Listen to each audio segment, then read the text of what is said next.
November 5th, 2024 will go down as one of the most historic days in history, and not mainly for the reasons that you think. For people across the entire world, it was going to be the true beginning of something we have never seen before, or the second chapter of something that we've already experienced. But how did we get here though? Well, I'll take you back to July 21st, 2024, the day that the 46th president, Joe Biden, announced that he was not running for presidency in 2024, and his vice president, Kamala Harris, was running to represent the Democratic Party in his place. And who was the person that was running against her? Good old Donald Trump, who to this date, in my opinion, has surpassed Bill Clinton as the most controversial presidential candidate, at least in my lifetime. Let me clear something up for the people when it comes to Kamala Harris. And I just want to clear this up while it's on my brain. She is not an African American woman. Before she was given to us by the Democratic Party, she always claimed to be a woman of Indian descent. Okay, so what we're going to cook today is an Indian recipe. Yes. Because Yes. you are Indian. Yes. Okay, and I don't know that everybody knows that, but I find that wherever I go and I see Indian people at the supermarket, on the street, everyone's like, you know Kamala Harris is Indian, right? It's like the thing we're so excited about to have you running for president. Yeah. So we're both Indian, Yes. but actually we're both South Indian. Yes. You look like the entire one half of my family. And I have no issue with that. Because, hey, be you and embrace you for who you are, no matter where you came from. But don't just randomly come out claiming one thing just to appease the black community. Now, Mrs. Harris, I'm going to give you some advice from a young black man from Raleigh, Florida. If you're trying to cater to the black community to get the black vote, please don't use a woman like Meg Thee Stallion and a man like Quavo to be a representation of the voices you want heard from the black community. And that's no diss to Meg Thee Stallion and Quavo, but it's just what they represent on their own that makes it distasteful. Now look at this. If you were a black woman, would you want this to be a representation of you? And the same with Quavo. Here's my thing. Nobody is perfect, but there still are respected pillars of the black community. You could have got Michelle Obama. Just to clear this up, you could have got Amanda Gorman. You want to paint as positive of a picture as possible to the people, and in my opinion, there are plenty black men and women that represent the race in an extraordinary fashion. In my opinion, for someone that has studied African American history extensively, it was a slap in the face.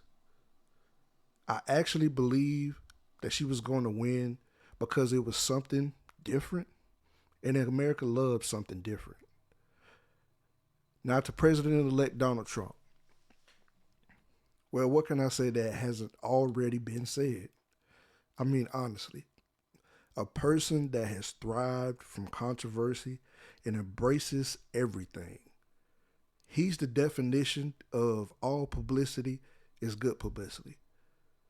He's a felon.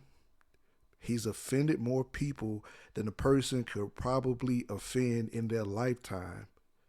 And one thing, if you care to find this out, do this.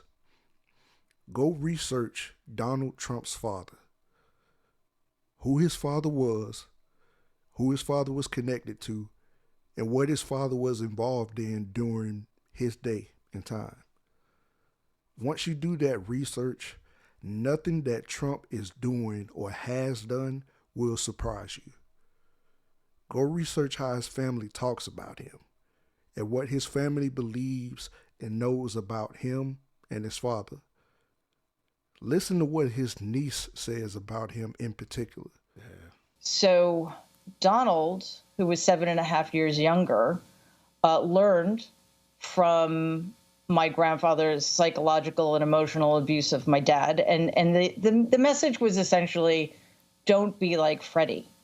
And since my grandfather ran my family as a zero-sum game, and there could only be one winner and everybody else was a loser, Donald was determined to win. And he, in my grandfather's eyes at least, did, and, successfully auditioned as my dad's replacement. Do your research on this guy. Now, where does this leave the black community? Well, it depends on where you stand.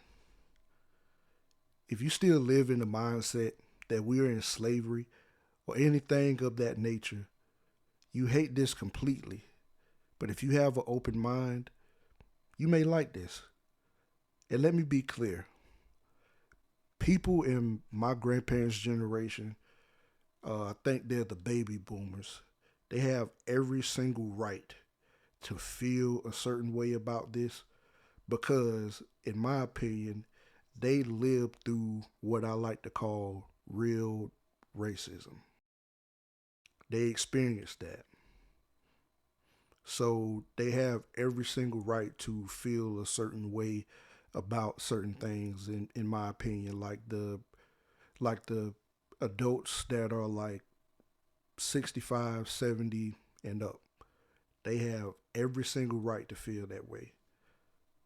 But as for me, I'm somewhere in between because I've done my research on Donald Trump and I understand that he didn't become public enemy number one to the black community until he ran for the Democratic Party.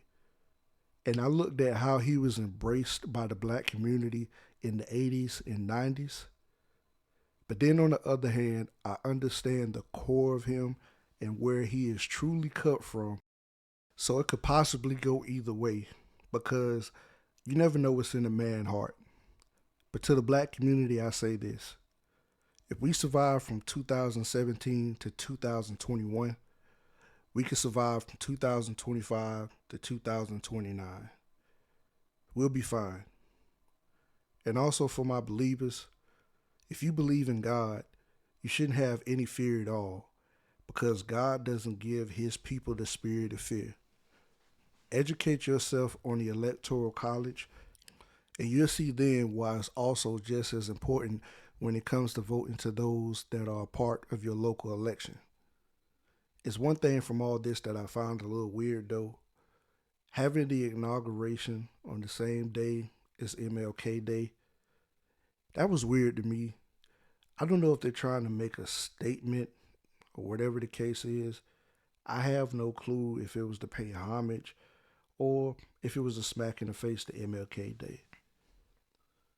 But in other news on MLK, check out this story about his mother's brutal and unnecessary death here. And don't forget to like, share, and subscribe.